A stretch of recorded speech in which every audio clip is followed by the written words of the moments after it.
Bismillahirrahmanirrahim. Assalamualaikum warahmatullahi wabarakatuh.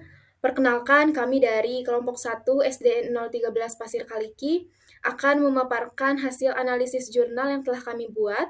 Hal ini berkaitan dengan topik 2 ruang kolaborasi mata kuliah pengembangan keprofesian berkelanjutan atau CPD PPG Prajabatan Gelombang 1 tahun 2024 Universitas Pendidikan Indonesia. Berikut ini adalah nama-nama anggota kelompok kami. Yang pertama ada Adil Arifin, yang kedua ada saya sendiri, Laila Nur Fauziah, yang ketiga ada Agnia Fadla Anzala, dan yang keempat ada Dede Rohmatin Fauziah.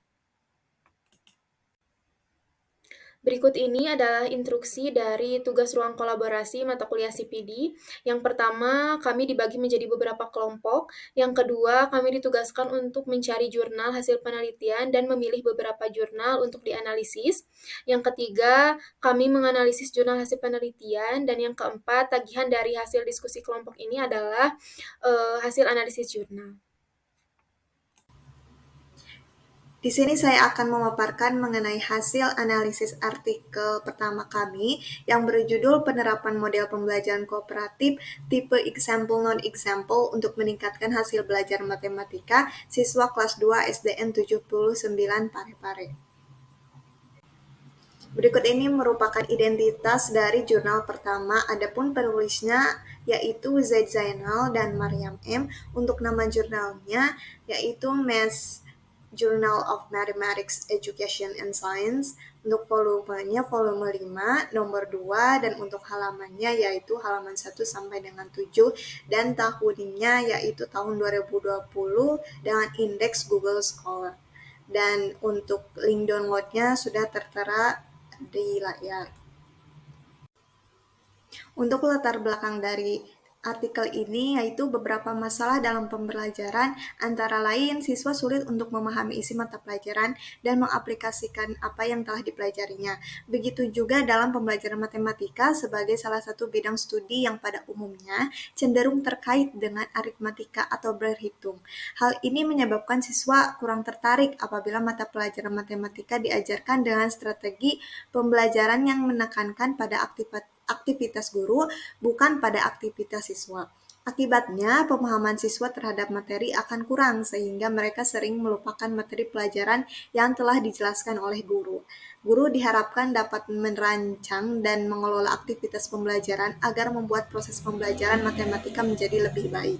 Pembelajaran yang dapat menarik minat dan motivasi siswa dalam belajar akan berdampak positif terhadap hasil belajar siswa.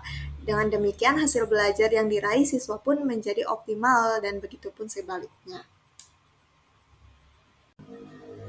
Tujuan penelitian dalam artikel ini yaitu untuk mengetahui bagaimana penerapan model pembelajaran kooperatif tipe example non-example dalam meningkatkan hasil belajar matematika siswa. Adapun pendekatan dalam penelitian ini menggunakan pendekatan kualitatif dan metode yang digunakan yaitu penelitian tindakan kelas. Adapun subjek penelitian yaitu siswa kelas 2 SDN 79 Parepare.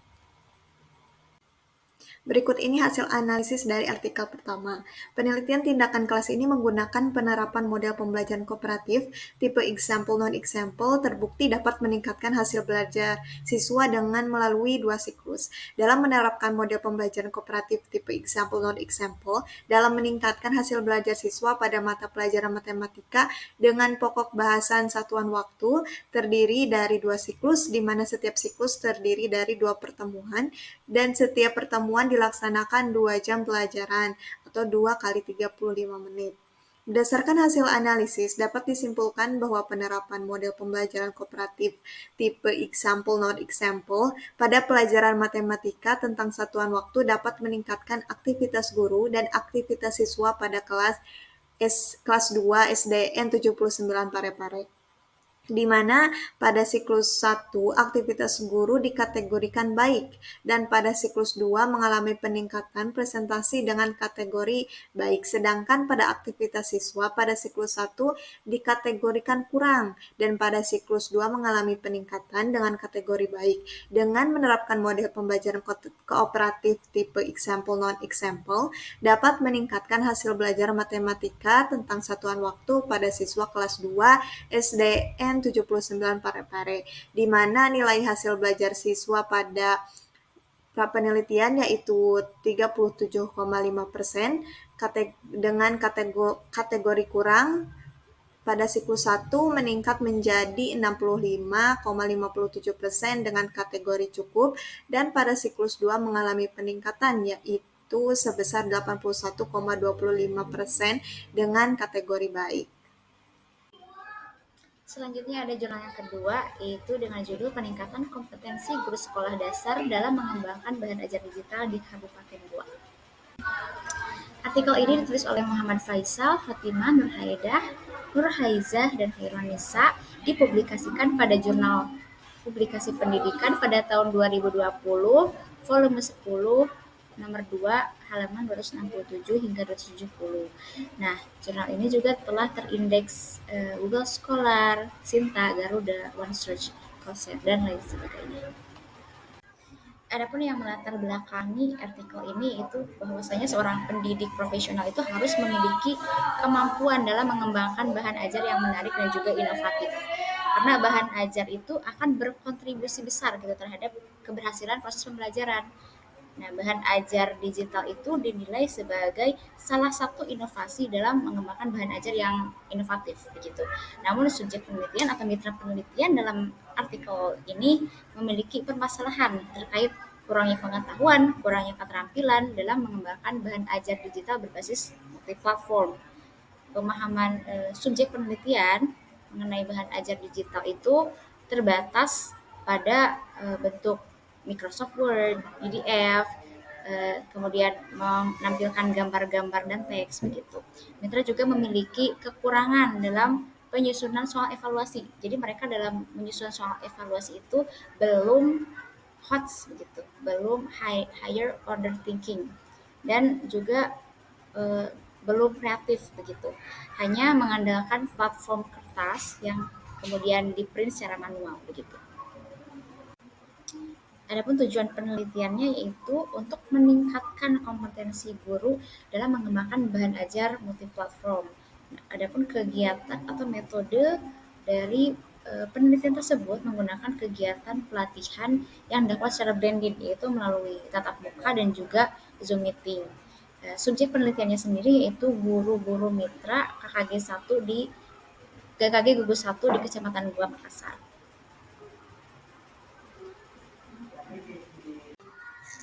Selanjutnya, hasil analisis dari artikel ini, hasil dan pembahasannya itu membahas mengenai pelaksanaan kegiatan pelatihan pengembangan bahan ajar digital gitu. Nah, kegiatan pelatihannya itu terdiri dari 4 tahapan, di mana pada tahap pertama itu ada pemahaman awal, jadi pemateriannya itu mengenai pemahaman tentang bahan ajar digital, kemudian langkah-langkah pengembangan bahan ajar digital. Nah, tahap kedua yaitu mengenai pengenalan aplikasi-aplikasi yang dapat digunakan untuk membuat bahan ajar digital, yaitu berupa Canva, sistem evaluasi berbasis game seperti Quizzes, begitu. Kemudian tahap ketiga ada pengembangan bahan ajar digital, seperti menggunakan platform Canva, mulai dari cara membuat akun, diperkenalkan fitur-fiturnya, pengenalan jenis bahan ajar lainnya, begitu. Hingga pada akhirnya yaitu tahap terakhir melatih dan mendampingi dalam pembuatan bahan ajar digital. Nah, hasil dari kegiatan pelatihan ini yaitu semakin meningkatnya kemampuan guru dalam membuat bahan ajar digital sederhana begitu menggunakan platform Canva, kemudian memadukannya dengan platform lain seperti YouTube dan juga Quizzes. Berikut ini adalah jurnal ketiga yang kami analisis dengan judul Pelaksanaan Supervisi Akademik dalam Meningkatkan Kompetensi Guru Sekolah Dasar. Berikut ini adalah identitas dari jurnal ketiga. Penulisnya ada 4 orang. Yang pertama Cut Nurul Fahmi, yang kedua Eli Nurliza, yang ketiga Murniati, dan yang keempat Nasir Usman. Untuk nama jurnalnya yaitu Jurnal Serambi Ilmu, volume 19, nomor 2, halaman 104 sampai 118. Untuk tahunnya yaitu tahun 2018. Indeksnya Google Scholar, Garuda, Sinta, OneSearch, dan Crossref. Untuk link downloadnya sudah tertera. Baik, untuk yang selanjutnya yaitu hasil analisis jurnal yang ketiga pada aspek latar belakang. Berdasarkan hasil analisis dapat diperoleh bahwa personil sekolah yang memadai kemampuannya menjadi perhatian utama bagi setiap lembaga pendidikan. Di antara personil yang ada, guru merupakan jajaran terdepan dalam menentukan kualitas pendidikan. Proses pembinaan dan juga pengembangan keseluruhan situasi merupakan kajian supervisi pendidikan. Nah, pelaksanaan supervisi di sekolah seringkali masih bersifat umum. Aspek-aspek yang menjadi perhatian itu kurang jelas, sehingga pemberian umpan balik ini terlalu umum dan juga kurang mengarah ke aspek yang dibutuhkan oleh guru. Sementara guru sendiri pun kadang kurang memahami manfaat supervisi. Hal tersebut disebabkan karena tidak dilibatkannya guru dalam perencanaan pelaksanaan supervisi. Pentingnya pelaksanaan supervisi akademik untuk meningkatkan kompetensi guru dan juga meningkatkan kualitas pembelajaran melalui proses pembelajaran yang baik. Oleh karena itu, kegiatan supervisi ini hendaknya rutin dilaksanakan di sekolah sebagai salah satu kegiatan yang dipandang sebagai pendukung dalam proses pembelajaran. Untuk yang selanjutnya yaitu hasil analisis pada tujuan penelitian. Tujuan penelitian jurnal yang kami analisis yaitu mendeskripsikan pelaksanaan supervisi akademik oleh pengawas sekolah dalam meningkatkan kompetensi guru. Adapun metode penelitian yang digunakan adalah metode deskriptif dengan pendekatan analisis kualitatif. Untuk subjek penelitiannya yaitu kepala sekolah, wakil kepala sekolah, pengawas, guru, dan juga forum KKG pada sekolah dasar sebanyak 14 sekolah yang ada di Kabupaten Aceh. Baik, untuk yang selanjutnya, berdasarkan hasil analisis jurnal yang telah kami lakukan, hasil dan pembahasan jurnal membahas mengenai penyusunan supervisi akademik, teknik pelaksanaan supervisi akademik, faktor pendukung dari program supervisi akademik, faktor penghambat dalam pelaksanaan supervisi akademik. Sehingga berdasarkan hasil analisis dapat disimpulkan bahwa penyusunan program supervisi akademik ini dilakukan oleh para pengawas dimulai dari pembuatan program meliputi program tahunan dan juga program semester. Nah, teknik pelaksanaan supervisi akademik oleh pengawas adalah dengan kunjungan kelas, diskusi kelompok, pembicaraan individual. Nah, semua teknik yang digunakan ini masih bersifat umum. Adapun faktor pendukung pelaksanaan supervisi oleh pengawas yaitu kehadiran pelaksanaan supervisi oleh pengawas membuat para guru termotivasi dalam melaksanakan program pembelajaran. Dengan adanya motivasi guru untuk belajar membuat RPP dengan baik dan melatih berbagai metode mengajar dan yang lainnya, serta budaya sekolah yang kondusif. Adapun faktor penghambat adalah kebutuhan alokasi waktu yang lebih besar diperlukan dalam pelaksanaan supervisi akademik. Yang menjadi penghambat bagi pengawas adalah banyaknya sekolah yang harus dibina, sehingga semua guru itu tidak bisa mendapatkan pembinaan khusus dari pengawas. Satu pengawas itu bisa membina sampai 10 sekolah. Bismillahirrahmanirrahim. Assalamualaikum warahmatullahi wabarakatuh. Perkenalkan, nama saya Aidil Arifin dengan NIM 2317595. Kali ini saya akan menjelaskan dari jurnal keempat tentang peningkatan perhatian dan hasil belajar PKN, materi budi pekerti melalui metode pembelajaran talking stick, penelitian tindakan kelas pada peserta didik, kelas 1 semester 2 SDN Ngiono tahun pelajaran 2015-2016. Kali ini dengan metode penelitian tindakan kelas.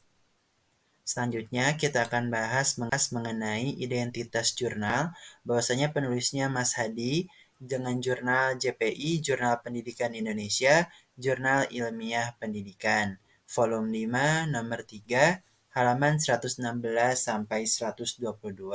Adapun tahun terbitnya tahun 2019 dengan indeks Google Scholar, Garuda, dan Crossref. Adapun link download boleh diakses untuk ke jurnal tersebut. Selanjutnya di sini analisis yang pertama latar belakang, bahwasanya pembelajaran di sekolah dasar membutuhkan pemahaman kognitif, afektif, dan psikomotorik.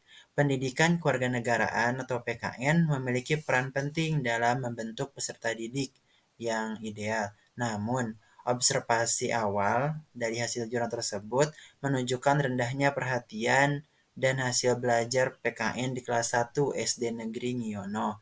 Untuk mengatasi hal ini, dilakukanlah penelitian tentang apakah metode pembelajaran talking stick dapat meningkatkan perhatian dan hasil belajar pada materi budi pekerti mata pelajaran PKN untuk peserta didik kelas 1 semester 2 di SD Negeri Ngiono.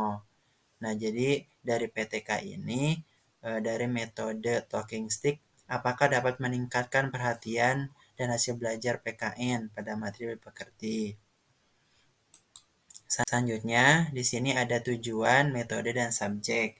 Adapun tujuan penelitian PTK ini adalah untuk meningkatkan perhatian dan hasil belajar peserta didik kelas 1 semester 2 pada mata pelajaran PKN materi budi pekerti di SD Negeri Ngiono melalui metode pembelajaran talking stick tahun pelajaran 2015-2016. Selanjutnya metode penelitian. Nah, adapun metode penelitiannya yaitu penelitian kualitatif dengan desain penelitian tindakan kelas atau PTK. Adapun subjek penelitiannya dibagi dua. Yang pertama, subjek pelaku tindakan, yaitu guru sebagai peneliti. Yang kedua, subjek penerima tindakan, yaitu peserta didik kelas 1 SD Negeri Ngiono, yaitu sejumlah 18 peserta didik dengan rincian 9 laki-laki dan 9 perempuan. Nah, adapun selanjutnya yaitu hasil analisis pembahasan dari jurnal tersebut. Bahwasanya dapat disimpulkan bahwa penerapan pendekatan metode pembelajaran talking stick ternyata dapat meningkatkan perhatian dan hasil belajar peserta didik di kelas 1 semester 2 pada pembelajaran PKN materi budi pekerti di SD Negeri Ngiono tahun pelajaran 2015-2016. Hal ini dapat dilihat dari indikator keberhasilan yang diamati telah mencapai target, yaitu sebesar 96,00%, serta hasil penelitian dapat disimpulkan bahwa terjadi peningkatan rata-rata hasil belajar peserta didik kelas 1 semester 2 pada pembelajaran PKN materi budi pekerti dengan rata-rata nilai dasar 71,11 naik menjadi 79,44 pada siklus 1 dan pada siklus 2 88,33.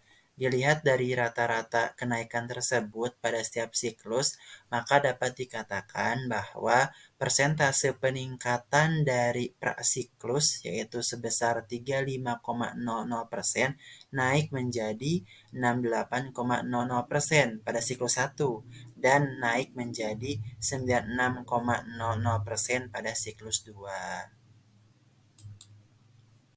Sekian tentang pembahasan jurnal keempat ini. Mudah-mudahan banyak manfaatnya. Mohon maaf apabila ada kekurangannya. Semoga dari jurnal tersebut kita dapat belajar mengenai penelitian tindakan kelas. Saya akhiri. Akhirul kalam. Wassalamualaikum warahmatullahi wabarakatuh. Sekian yang dapat kelompok kami sampaikan. Semoga bermanfaat. Mohon maaf apabila terdapat kesalahan ataupun kekurangan. Terima kasih. Wassalamualaikum warahmatullahi wabarakatuh.